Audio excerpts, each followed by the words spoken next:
Welcome to the Love Lab Podcast, a safe place to get real about sex. Whether you're a man, woman, single, or couple, this is the show for you. We are your hosts, Kevin Anthony and Céline Remy, and we are here to guide you to go from good to amazing in the bedroom and beyond. All right, welcome back to the Love Lab Podcast. This is episode 136. Da-da-da-da. It is titled Astrology Compatibility and Relationship. Every once in a while, we come up with a topic that I go, "What? We haven't done this before? How have we not done this before?" So one of the things that's interesting is that we often hear from people when they're single and they're dating that, "Oh, I want to know what sign he is. You know, is he this sign or that sign, or is she this or that?" And they're always trying to figure out whether or not this person could potentially be a compatible mate. So raise your hand in the audience if you've ever looked at an astrology chart for somebody to find out whether or not they were a good match. Yes, all hands are up. So you probably have too. So then the question becomes, does this really work? Is there any truth to it whatsoever? Can you get any benefit out of it? You know, like what do you do with this information once you find it out? What if it says you're awesome, but it turns out not to be? And what if it says that you're terrible, but it turns out to be great? Like, what, people have so many questions about it. So we are going to answer all of those questions for you. And we also collected some fascinating information from people who specialize in astrology. And so because it is not what we do like it. We have books and yes, we have checked those things in the past. However, some people do this for a living and they compiled different things on how each sign show up in the bedroom. So make sure you listen to the end because it's going to be really fun. Before we get started, let's give a big shout out to our sponsors, Power and Mastery. So if you want to join the secret club of men who are great in bed, then check out Power and Mastery at powerandmastery.com. It is the most complete sexual mastery training for men. Whether you want to have harder erections, last longer in the bedroom, or increase your sexual skills, there is something for you at powerandmastery.com. Okay, so when we talk about astrology, what are we talking about? Are we talking about Western astrology, you know, like Aries and blah, blah, blah and all that? Or are we talking about Chinese astrology or maybe some others? Because I know there's others, there's Vedic astrology and all that. We today are primarily going to talk about both Western and Chinese because those are the ones that we know the best. And those are probably the two most common that people use. Every once in a while, somebody will be like, "I don't believe in any of that stuff. It's ridiculous. But my Vedic astrologer, that's the real deal." You know, so if that's the system you love, awesome. The same things that we talk about will still apply regardless of which system you are using. So, I mean, and I want to define also, I guess I sort of already did a little bit, but when we say Western astrology, we're talking about the astrology that most people in the Western world, Europe, US, like North the America, zodiac signs, the basically. zodiac signs, right? Exactly. The 12 zodiac signs and you know that are corresponding to the day that you were born. You know, one thing to keep in mind is astrology, I believe, is very powerful. However, when you just read your horoscope or the one little things like things we're going to share today kind of tend to be on the surface. You have to remember that in order to have a really full, accurate picture, not only do you need your date of birth, but the time of the birth. Like this makes a huge difference once you start to get into the nitty gritty. So if you're like, astrology doesn't really work for me, you know, maybe if you just stayed on the level of what you find in a magazine, I get it. Most of it is more for fun. But if you can find someone who specializes and then narrows it down with your birth time and the planets, that's fascinating information. Yeah, well, so you need the date, you need the time, and you also need the location. Yes. Because it shows you what stars and planets were visible from the sky at the exact time that you were born. So yeah, that's a good point to make, is that just saying, "Oh, you're such and such a sign," only tells you so much, because there's tons of people with the exact same sign, as we say, but that have multiple different other planets and things that were present when they were born. So, and another distinction I want to make too with the two systems is that the Western goes by the month that you were born. So there's a month range that is this particular sign, and then another sign, and then another sign. Whereas Chinese actually goes by the year that you were born. And so one of the reasons why I think it's interesting to use more than one system is because you have levels, right? So I look at it as like, you have each level is kind of stepping you down another level of granularity, right? And we have these cyclical cycles throughout astronomy when we're talking about cycles in the precession of the ages and that kind of stuff. You see that there are cycles that repeat, and that's what we're talking about when we're talking about a particular sign, is that there's a cycle that repeated and you were born during that cycle. And there are many different cycles. So that's why sometimes it's helpful to look at more than one system. Okay, I think we've talked that enough. I want to bring also one thing before we dive in deeper is, and we'll bring that back again, but some people let those things define who they are, and it really doesn't have to be. And it is possible to transcend anything, any of the things that you've been told, that you've read. If you set your mind to doing something different or to being different, you can do it. And that's really important to know that. Oh, we're going to come back to that multiple times throughout this. But I wanted to say it up front before we dive in deeper, because it's essential to understand that ultimately you are your own master of your own destiny. Absolutely. And that's going to be one of the main themes of this episode. But there's going to be other stuff in there too. So another question that often comes up when people start talking about this is, well, aren't there other systems too that I could use? Yeah, there are actually lots of other systems. Human design is another system that's supposed to take all of these systems together and present you with a more unified whole picture. We had the Myers-Briggs, the Enneagram. Yeah. We had Larry Michael from Match Matrix, and there's a system there that he uses. There are lots of different systems that you could potentially use. And our take on it is this, is that they tell you things about you, right? So they give you an idea about different traits that you have. And especially when it comes to something like astrology, right? Because astrology basically says what planets were present and stars were present at the time that you were born. Those are the energies that you were exposed to when you came here on this planet, and therefore they have some influence as to how you behave and act in this world. But I always see those as sort of the default pattern, right? It's like, it's the pattern that you came in with, but it's not the one that you are a slave to for the rest of your life. Meaning that if you actually take the time to do personal work in this world, you can change some of those patterns. And that's why sometimes when people say, well, there's one of two things. People read their sign and they go, that doesn't sound like me at all. Well, there's one of two things that's usually happening there. One is they're probably in denial about their patterns. So if you ask other people who know them, their friends and their family members, their significant other, they're over there going, oh, yeah, yeah, it sounds just like them. The other thing that's likely going on as well is that people can transcend these patterns. And so if you've taken the time to do the work, you're like, yeah, I know that's a pattern. Like when I look at my own astrology, some of the negative sides, because every sign, it doesn't matter what system you're using, has a positive and a negative side. Like there's no one that's, oh, this is the best sign person to be with, whatever. Everyone has its positives and negatives. And when I look at the negatives for my sign, I go, wow, that really doesn't sound like me, but it used to. If I think about me 20 or 30 years ago, I go, oh yeah. Used to be me.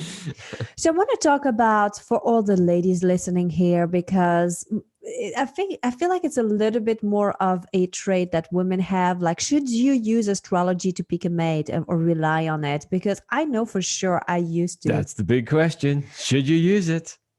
So my take on it is, again, is a good tool to use, but I think you always need to give a person a chance, because what if the person has done personal growth and you're like, how do you feel when you're with that person? How is the experience? If you solely rely on just before even knowing the person, putting them in a box and saying, this is going to work, this is not going to work, you might be rubbing yourself off a fantastic connection or experience with someone because you're staying on the mental level rather than being more into the heart space or your sexuality too. And I believe that it can give you some understanding and having more compassion for somebody else. So I was talking with a client of mine last week, and she was saying, oh, but men are like this or women are different. And I'm like, that's the thing. You don't want the other person, whether they are men or women or a different sign, to be exactly like you. It's understanding how they respond, what they do, and then it's just loving them for who they are without trying to change them. So I think sometimes astrology can help you be like, okay, this person's going to be more heady, or this person is having this set of qualities, and these are things that I can deal with. These are things that I could support, or maybe these are so different for me, but I could learn. I could grow from that experience. So should you rely on it to pick a partner? No. Should you use it to get more understanding and deepening the relationship? Why not? It's a great tool. Absolutely. That really is the honest answer, which is that it's a tool amongst many other tools that you can add to your toolbox and use to help, but not rely on.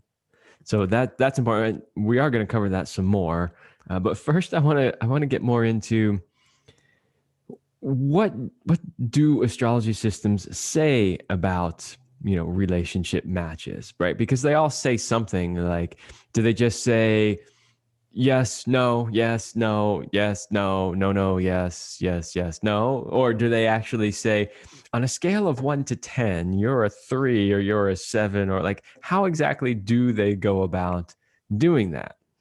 Well, the answer depends a little bit on the system. So in general, what they will do is tell you which signs tend to be more compatible and which signs tend to be less compatible. Depending on who the astrologer is, they might even give you a semi-ranking system, or they'll give you 3 hearts or 4 hearts, or, out of 5 or whatever it is. So the idea is that nothing really is a straight yes or no. Darn. I bet that's what you were looking for, right? Like, oh, again, one of those. Thing to understand too is that it can show where the challenges can be. And so I'm going to take my parents for an example. So my parents are in the Eastern Astrology, the Chinese. They like one of the worst match possible. My parents have been together. They are going to celebrate 50 years wedding anniversary next year, or anniversary, I think, of being together. And even for being the worst match possible, they've got 50 years together and they're still together, and they haven't divorced, and they're still happy and in love. But when we were reading some of the things about the challenges, I could see those things showing up in their relationship. They learned through the years to make do and the best out of what they had, and find ways and strategies to communicate and create the connection that they wanted, independently of what a piece of paper or astrology said. Yeah. And so we're going to talk about how to use this information in a little bit. But since we're still talking about what do these systems say, we're going to just give you a couple of brief examples. We're going to kind of go through the signs from the 2 major systems and tell you what they say about you as a sign when it comes to the bedroom, because it's just fun. Why not? You want to know. I know you want to know. So we found this information from the one about the zodiac sign is from Lamar Townsend Tarot, man who has different things on astrology. And it was fascinating, some of the stuff. So we're going to start with Aries. So if you are an Aries, this is People who are naturally dominant and like to take charge in the bedroom. People born under the zodiac sign Aries do not mind quickies and can be spontaneous and sexually adventurous. Cool. Awesome. If you're Taurus, and we're going to go somewhat quickly through that, so know if it's you or your partner, take some notes or listen to that again. But Taurus people are generous and accommodating in bed. People born under the zodiac sign Taurus can be dominant and persistent during sex. Taurus people like what they like, and they don't like what they don't like. Taurus people can also be great with foreplay before sex. That's pretty cool. Let's talk about Cancer people. So those ruled by Cancer are deeply emotional and view sex as a way to deeply connect with their partners. And those born under this sign love affection during sex, and they also value emotional connection with their sexual partners. Let's move on to the Leos. So the Leos are deeply sexual and love impressing their partners. People born under the zodiac sign Leo love affection during sex. Also, that's good. And that's like the other one. And they love to sexually please their partners. And they can also have surprisingly high sexual staminas in the bedroom. Ooh. Now let's move on to our Virgos here. So Virgo people tend to be very sensual and attentive during sex. They love connecting with their sexual partner on a mental level, and they also love affection and cuddling after sex. If you are a Libra, the Libra are seductive and flirtatious in bed, and people born under the zodiac sign Libra love to sexually please their partners.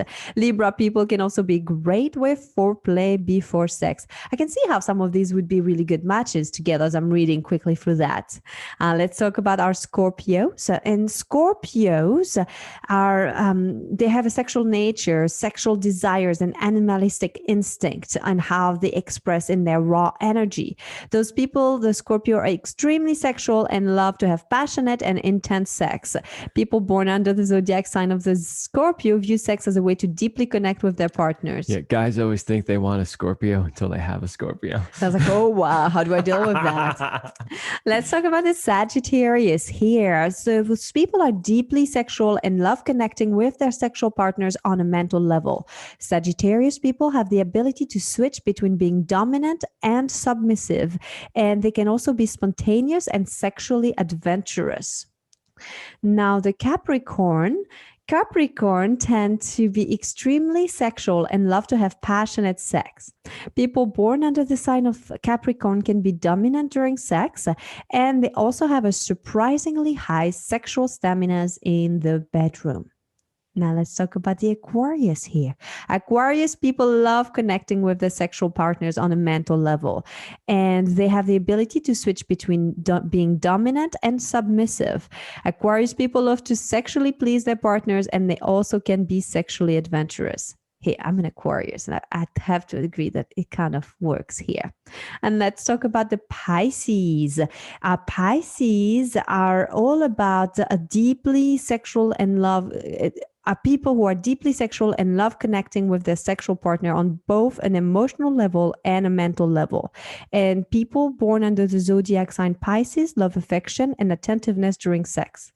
Are we missing the Gemini? We are missing it because there's two Tauruses here in the notes. Somehow we missed Gemini. Well, worry not, Gemini people. I am going to find you your answer because I do have a phone right here. So as Kevin keeps talking, I will find the Gemini and we'll get back to you.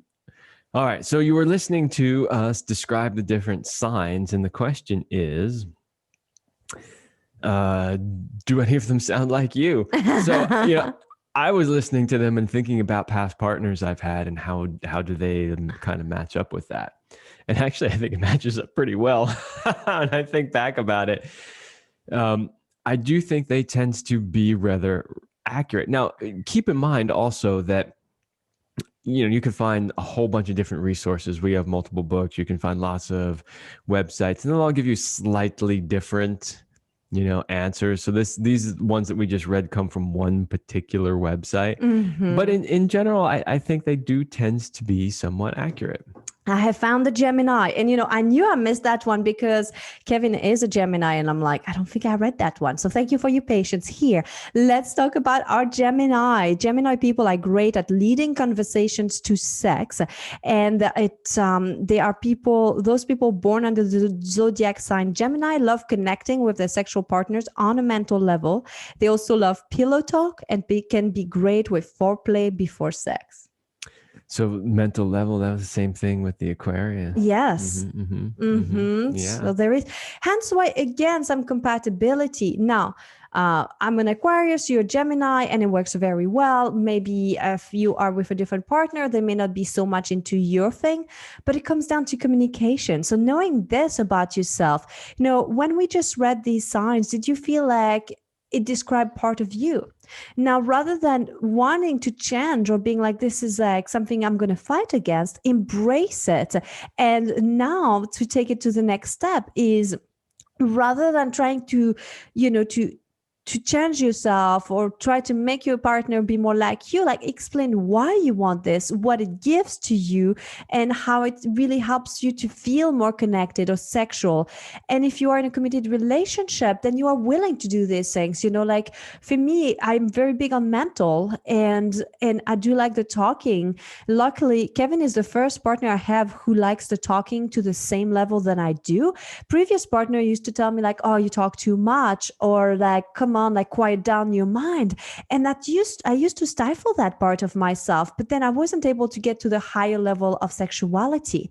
Now, whether you find a partner who's as compatible as Kevin is for me, or somebody who's willing to play in the same ways that you need, then that's what matters. Because if the person is willing to not judge you for this and be like, this is how they like it, and because we are in this relationship together and there are so many things that makes this person wonderful, I am willing to give that to that person, that's all that matters. Yeah. So basically, find someone that likes the same stuff you do if you're single. And if you're not single, just find ways to explain to each other why you like and need what you like and need, so that the other person will be happy to give you what you like and need. So we're always coming back to that communication part, but we're also talking about having awareness of the self and having emotional intelligence, which we'll get back to. But we want to do a short sponsor break before we talk about the Eastern sexuality and sexual compatibility here. So we want to thank Onnit for sponsoring today's show. And Onnit has a lot of amazing supplements. One that we wanted to tell you about is the vitamin D. If you're not yet taking and supplementing with vitamin D, you probably should, because most people have low levels of vitamin D. You definitely should. And even if you're supplementing, you might want a better supplement. Vitamin D causes your hormones and your libido to peak during the summer month. It impacts your sex hormones, your mood. And this is why it's so important, because, your sex drive, your testosterone, your estrogen as a woman, so many things are linked to your vitamin D. Now, you get your vitamin D from being outside and in the sun, and most people don't get enough of that. So Onnit has created a plant-based vitamin D-free supplement spray that provides 1,000 IU of vitamin D per serving. And it's a small spray that you can put in your pocket, in your briefcase, and just have sunshine wherever and whenever you need it. Now, if you go to onnit.com, ONNIT.com, you can find the vitamin D and use our coupon code LOVELAB at the checkout to get 10% off your purchase. And to support the show, the way that you can support the show and help us to continue making all the amazing content we put out there for free is to buy the products that sponsor us. That's how we make. So Kevin, why don't you read us a little bit of the Eastern viewpoints when it comes to sexuality? If you don't know yet what you are, so we are talking about Chinese astrology. You got to go through your year. However, Chinese New Year does not start on December 31st or like January 1st like ours does. So you have to kind of look, a simple search on the internet will give you that. Knowing if you are at the beginning of the year between January and February, you could still be the previous year's signs. Yeah, depending on what you were born, because it changes. Okay, so we'll just quickly run through some of the traits of each one of the signs. So the first sign is the rat. And And let's see, the rat is a number one kind of person, loving to be first at the finish line. This is good if you're the female in the relationship. If not, the person will find himself doing do-overs to please his partner. Rats love to kiss and experiment with different toys. Keep a pack of batteries handy and some munchies for after. That's funny.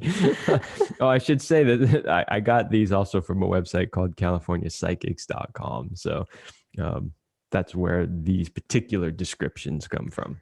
Let's talk about the ox. So ox are slow, steady, strong, and safe. And the ox has a great upper body strength and wonderful legs. And they need plenty of time to get comfortable before embarking on sexual relations.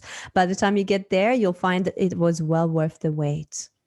All right. Tiger, totally fierce, beautiful, and profoundly skilled in the sexual arena. Tigers have a strong desire to please and love long sessions of hot, steamy sex. Keep the window cracked to let in air. They will take your breath away and have the room steamed up for sure. I will say that Kevin is a tiger, and that is a very accurate description. Woohoo! Let's talk about the rabbits. Rabbits are they put both rabbit and cat in there. I've never heard of that, so I'm just reading both rabbit cat. Anyway, yeah, that's weird. They have a lazy kind of energy, but they are so soft and sweet. You want to hold them and stroke their hair. Once you get the bunny going, they don't want to stop. So lavishing them with love will bring out their skill sets. And as they give back the good loving, you'll find yourself reaching for more Red Bull. All right, next up is the dragon, the mythical dragon. Being good with their hands makes the dragon a hands-on kind of lover. They are not much for chit-chat or expressing themselves with words. Even the dragon woman is the strong, silent type. Their sense of humor makes for fun pillow talk afterwards. Once relaxed, they're more likely to open up and express their love with words. So funny. Like, I'm thinking about past lovers I've had and I know where they are. I'm like, this stuff is so accurate. It's funny because we both had past lovers that were dragons. And I'm reading that too. And I'm like, that kind of describes him. And you're like, that describes her, right? Yeah, it really does. Let's talk about the snakes. Snakes are long and lean, smooth, and good with unusual moves. The yogi and kundalini inspired snake is a skillful master in the lovemaking realm. Nothing short of fabulous is this creature. The snake has the ability to deliver and to bring out the best in their partners. All right, horses, giddy up. But no saddle is necessary. The horse is a joy to share intimate moments with, bringing satisfaction to the table. Passion and strength makes this lovely creature a solid love mate. They will take you wherever you want to go without complaining about being tired. Let's talk about the sheep. So the sheep they are smart and sensual, and they know what they're doing when it comes to pleasing their partner. With talents in the musical realm, the sheep will sing you a love song or recite a poem to bring you to your knees. No pun intended. All right, next is the monkey. What you give the monkey, you will get back. The monkey is only as good as their partner.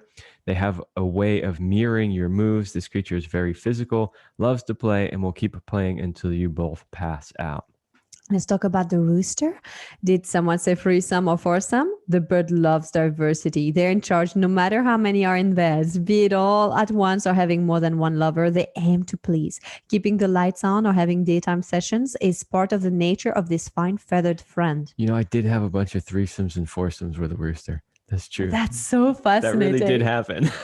Okay, we've got two more before we talk a little bit more. Let's talk about the dogs. That's me, by the way. All right. Sexy and smart. The dog is loyal and faithful, which makes for a good lover. Oral activity is a favorite of the dog. That is true. Make sure you wear sweet perfume, as the fragrance creates an atmosphere that drives the dog crazy and brings out the best performance possible. Yes, dogs are very attracted to smells. That is also true. And it doesn't have to be perfume either, just any smell that turns them on. The pheromones. Let's talk about the boar or pig. Honesty gives the boar a sense of compassion that makes lovemaking a spiritual experience. They possess a tenderness that makes you feel loved, even if the sexual act is only for fun. They are mentally creative beyond the norm, and when in motion, the boar is a tireless pleaser. So as you can see, each one of these signs had fascinating attributes, and there's not one sign that's better than the other. There's not one that says, oh, you're just good at that. There are things that comes in naturally. And maybe when we describe some of these, you were like, ooh, I wonder what having sex with a rooster would be like, because I've always wanted like threesome and stuff. So I could have somebody who's open to that. And maybe it's a repressed rooster who's never wanting to even explore that. Understand that these are some tendencies and qualities or attributes that can be there, but they don't always express. Okay, so now this is where the rubber hits the road, as they say, which is how can you and your partner's astrology affect your relationships? So we've been talking about this a little bit, but like we just read some that like, for instance, the example you gave of you and I, where both of our signs say that we like the mental aspect and we like to talk about it, right? So one of the ways that this information can be useful is, let's say you're with somebody who doesn't like to talk, right? You can understand why they don't want to talk. Like, so one of my favorite things to do, and I know you love it too, because we've been doing it since the beginning we were together and we have talked about it. But one of the things I love to do, especially on a weekend, is to just sleep in, wake up, cuddle, talk a little bit, and then make love. So I had a partner who was a dragon, and she hated that. She said, just get to it already. Like that was her thing. Just get to it already. What's with all the talking? Like just shut up and fuck me. Some of you guys are going, yeah, great. Finally, it's about time I had a woman who said, shut up and fuck me, right? Like if that's you, awesome. For me, it was just really about establishing some connection first and then go to the fucking. And what's interesting too is that the mental acts as foreplay for us. And so it's not for everyone, but for us, because we're so mental, that drives us like crazy. That still turns us on, keeps us in that constant Crazy state of arousal. Yes. And so foreplay doesn't mean just that it's petting genitalias or oral or whatever activities of that kind.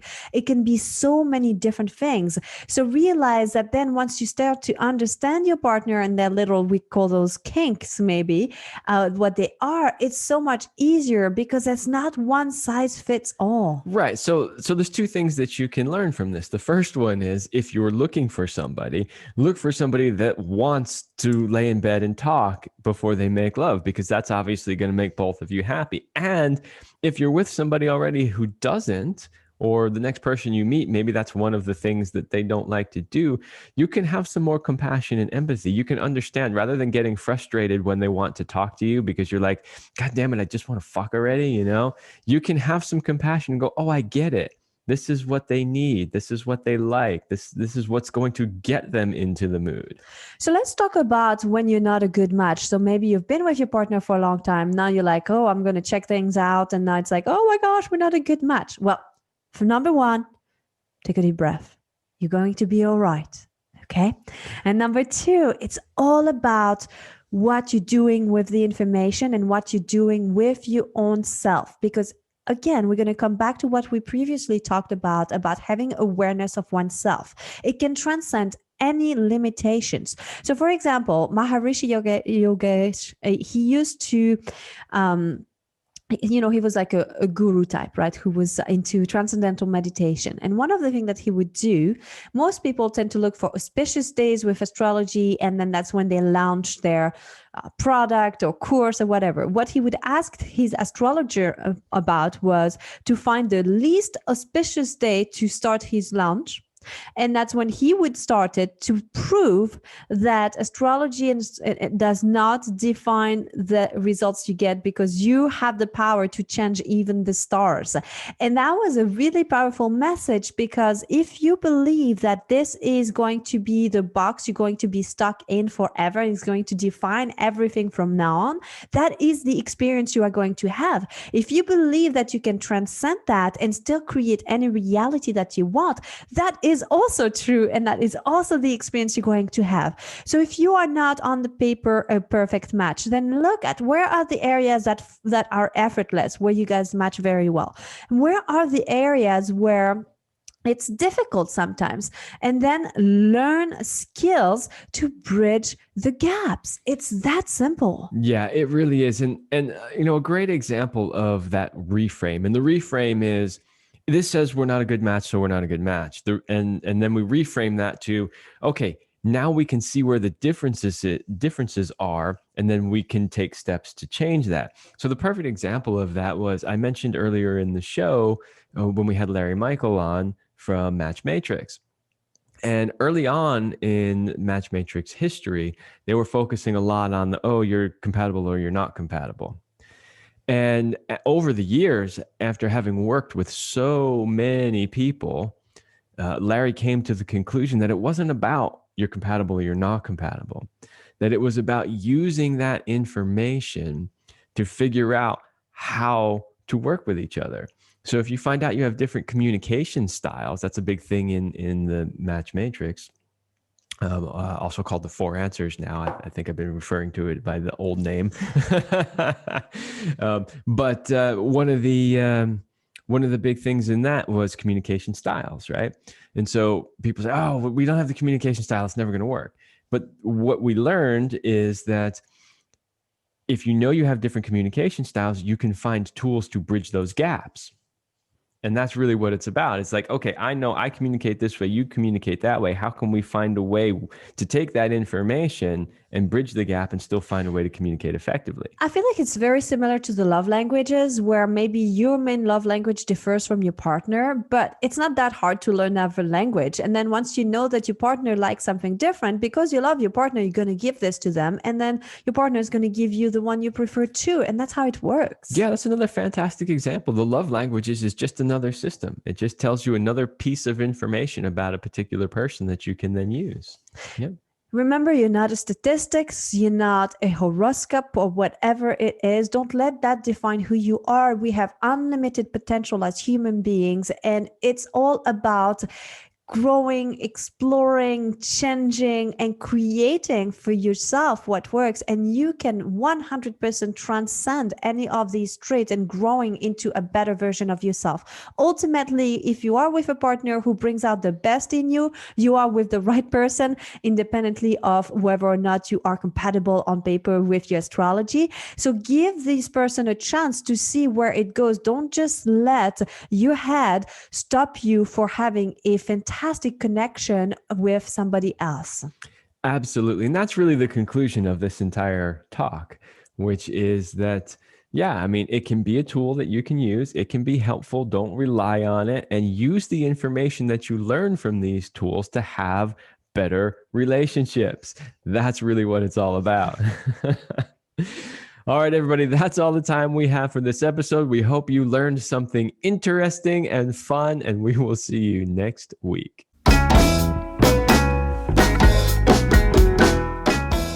We hope you liked this episode of the Love Lab podcast. If you enjoy this show, subscribe, leave us a review, and share it with your friends. And for more free, exclusive content, join us in the Passion Vault at CelineRemy.com/vault.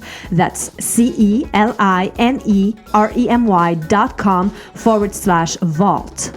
Thanks for listening. And remember, you're amazing.